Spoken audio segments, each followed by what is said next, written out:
Hello friends, welcome to south Indian Culinary YouTube channel. இன்றைக்கி நம்ம நாட்டுக்கோழி குழம்பு நல்லா மசாலாலாம் வறுத்து அரைச்சி கிராமத்து முறைப்படி எப்படி செய்யறதுன்னு பார்க்கலாம். வாங்க வீடியோக்குள்ளே போகலாம்.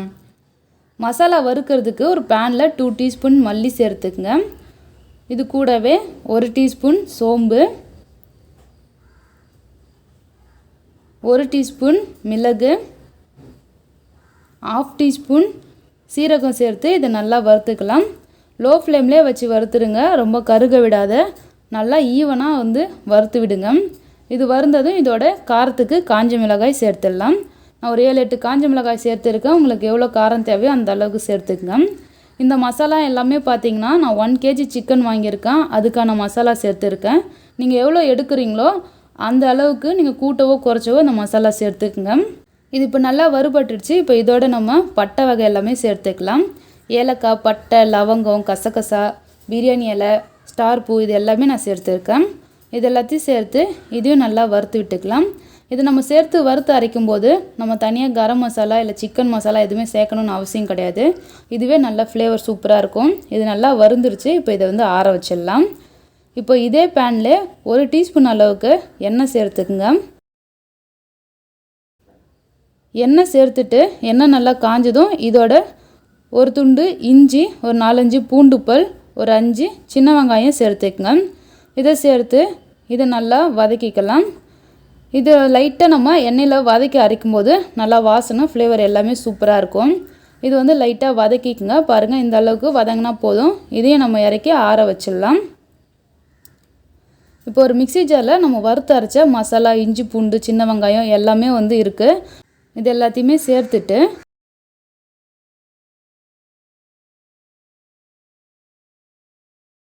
இதோட தண்ணி சேர்த்துக்கலாம். தண்ணி சேர்த்துட்டு இது நல்லா சாஃப்டாக பேஸ்ட்டாக அரைச்சி எடுத்துக்கலாம்.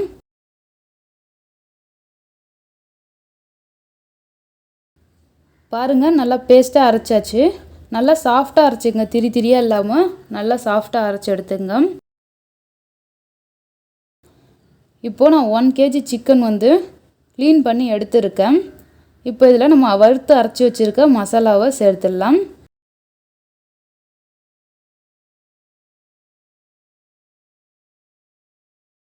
இந்த மசாலா எல்லாமே சேர்த்துட்டு இதோட சிக்கனுக்கு தேவையான அளவுக்கு உப்பு கொஞ்சம் சேர்த்துட்டு ஒரு 1/4 டீஸ்பூன் அளவுக்கு மஞ்சள் தூள் இதோட சேர்த்துடலாம்.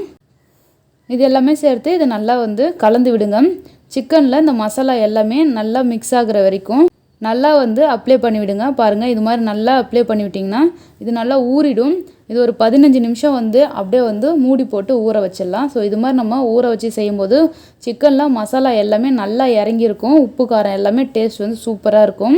இப்போ நம்ம குழம்பு தாளிக்கிறதுக்கு ஒரு பாத்திரத்தில் தேவையான அளவுக்கு எண்ணெய் சேர்த்துக்கலாம். எண்ணெய் காஞ்சதும் இதில் பட்டை, சோம்பு, கிராம்பு எல்லாமே சேர்த்து லைட்டாக இதை வறுத்துக்கலாம் எண்ணெயில்.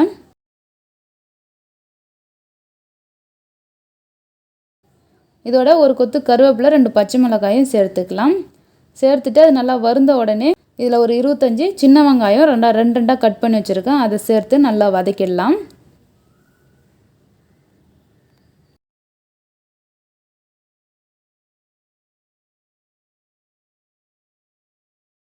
பாருங்கள், இந்த அளவுக்கு நல்லா வதங்கின உடனே இதோட நம்ம தக்காளி சேர்த்துக்கலாம்.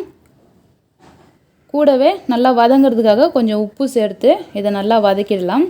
நான் 2 தக்காளி எடுத்திருக்கேன். உங்களுக்கு எவ்வளோ தேவையோ அந்த அளவுக்கு எடுத்துக்கோங்க. இதை சேர்த்து எல்லாமே நல்லா வதக்கிடணும். பாருங்கள், இந்த அளவுக்கு நல்லா வதங்கின உடனே இதோட நம்ம மசாலாவில் ஊற வச்சுருக்க சிக்கனை சேர்த்துக்கலாம்.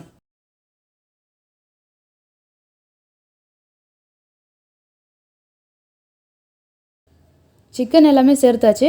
இதை இப்போ நல்லா கிளறி விடுங்க. இந்த எண்ணெயிலே இது வேகணும். இது பார்த்திங்கன்னா ஒரு 10லேருந்து 15 நிமிஷம் ஒரு மீடியம் ஃப்ளேம் வச்சு நல்லா குக் பண்ணுங்கள். நாட்டுக்கோழி பார்த்திங்கன்னா வேகிறதுக்கு கொஞ்சம் டைம் எடுக்கும். ஸோ அதனால் நீங்கள் உடனே தண்ணி ஊற்றி வேக வச்சிட்டிங்கன்னா கொஞ்சம் சப்புன்னு இருக்கும், உப்பு காரெல்லாம் நல்லா இறங்காது. ஸோ அதனால் இதை நல்லா வதக்கும் போதே ஒரு அரை வேக்காடு கிட்ட நல்லா வேக வச்சுருங்க. ஸோ அதனால் இது மாதிரி நல்லா மிக்ஸ் பண்ணிவிட்டு இதை மூடி போட்டு ஒரு 10லேருந்து 15 நிமிஷம் நல்லா குக் பண்ணுங்கள். இதை மூடி போட்டு நீங்கள் குக் பண்ணும்போது நடுவில் கிண்டி விட்டுக்கிட்டே இருங்க, அப்போ தான் அடி பிடிக்காமல் இருக்கும். பாருங்கள் நல்லா ஜூஸியாக அதுலேருந்து சிக்கன்லேருந்து சாரெலாம் இறங்கியிருக்கு.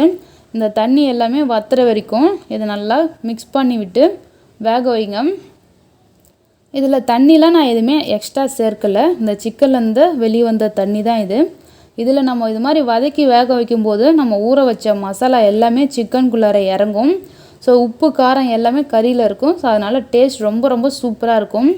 இதை நல்லா இது மாதிரி கிளறி விட்டு மறுபடியும் இதை மூடி போட்டு நம்ம குக் பண்ணிக்கலாம். பாருங்கள் சிக்கன் நல்லா சூப்பராக ரெடி ஆகிடுச்சு. நல்லா எண்ணெய்லாம் மேலே பிரிஞ்சு வந்துருக்கு, தண்ணிலாம் வந்து வற்றி. இதை நல்லா கிளறி விட்டுட்டு நம்ம குழம்புக்கு தேவையான அளவுக்கு தண்ணி சேர்த்துக்கலாம். தண்ணி கொஞ்சம் நிறைய வைங்க, அப்போ தான் வந்து சிக்கன் நல்லா வேகும். நாட்டுக்கோழி கொஞ்சம் வேகிறதுக்கு டைம் எடுக்கும். ஸோ அதுக்காக தான் தண்ணி நிறைய வச்சுட்டு இப்போ குழம்புக்கு தேவையான அளவுக்கு உப்பு சேர்த்துக்கங்க. இதில் உங்களுக்கு காரம்லாம் பத்தலைன்னா குழம்பு மிளகாத்தூள் வந்து ஒரு 2 டீஸ்பூன் அளவுக்கு சேர்த்துக்கங்க. நீங்கள் எந்த அளவுக்கு எடுக்கிறீங்களோ அந்த அளவுக்கு வந்து குழம்பு மிளகாய்த்தூள் வேணும்னா நீங்கள் சேர்த்துக்கலாம். பாருங்கள் ரொம்பவே சூப்பராக வந்து கமகமன்னு வாசனையோட நமக்கு வந்து நாட்டுக்கோழி குழம்பு ரெடி ஆயிடுச்சு. டேஸ்ட்டும் ரொம்ப ரொம்ப நல்லாயிருக்கும். பாருங்கள் குழம்பு எல்லாமே சூப்பராக ரெடி ஆயிடுச்சு. சிக்கன் எல்லாம் நல்லா வெந்திருக்கு. ஃபைனலாக இதோட நம்ம கொத்தமல்லி இலை தூவி இறக்கிடலாம். அவ்வளவுதான், நல்லா கமகமன்னு மசாலா வறுத்தரைச்ச நாட்டுக்கோழி குழம்பு ரெடி ஆயிடுச்சு. கண்டிப்பாக இந்த குழம்பு உங்கள் வீட்டில் ட்ரை பண்ணி பார்த்துட்டு எப்படி இருந்துன்னு உங்கள் ஃபீட்பேக் எனக்கு கமெண்ட் பண்ணுங்கள். இந்த வீடியோ பிடிச்சிருந்ததுன்னா லைக் பண்ணுங்கள், ஷேர் பண்ணுங்கள். மறக்காமல் சவுத் இந்தியன் கல்னர் யூடியூப் சேனலை இன்னும் சப்ஸ்கிரைப் பண்ணலாம், சப்ஸ்கிரைப் பண்ணிவிடுங்க. தேங்க்யூ ஃபார் வாட்சிங்.